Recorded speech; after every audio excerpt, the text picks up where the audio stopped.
একটি আয়তাকার মাঠের দৈর্ঘ্য 90 মিটার এবং ক্ষেত্রফল 3600 বর্গমিটার। দৈর্ঘ্য 2 মিটার বাড়ালে ক্ষেত্রফল কত বর্গমিটার হবে?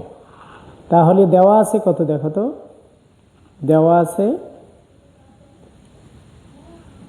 দৈর্ঘ্য কত দেওয়া আছে 90 মিটার। তাহলে ক্ষেত্রফল কত দেওয়া আছে? 3600 বর্গমিটার। তাহলে সুতরাং প্রস্থ কত হবে?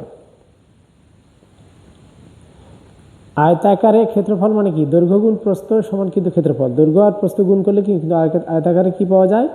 ক্ষেত্রফল পাওয়া যায়। তাহলে প্রস্থ যদি থাকে তাহলে সেখানে কি করব আমরা? ক্ষেত্রফলটাকে কি দিয়ে ভাগ করব? ক্ষেত্রফলকে দৈর্ঘ্য দিয়ে ভাগ করব। তাহলে ক্ষেত্রফল কত দেওয়া আছে? 3600। এটাকে ভাগ করব কি দিয়ে? দৈর্ঘ্য দিয়ে, এত মিটার। তাহলে কত হয়? 40 মিটার। এটা হলো প্রস্থ।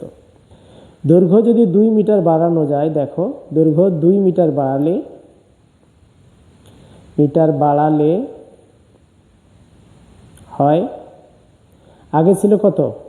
আগে ছিল 90, তার সাথে 2 যোগ, তার মানে কি কত মিটার হবে বলো তো?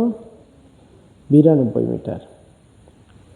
তাহলে ক্ষেত্রফল, সুতরাং ক্ষেত্রফল হবে, তাহলে দৈর্ঘ্য কত হবে? 92, আর ক্ষেত্রফল প্রস্থ কত আছে? 40। তাহলে 4 2 8, 4 9 কত হয়? 36, এত বর্গমিটার। তাহলে 2 মিটার বাড়ালে ক্ষেত্রফলটা কত হবে? উত্তর কত? উত্তর হবে 3680 বর্গ মিটার।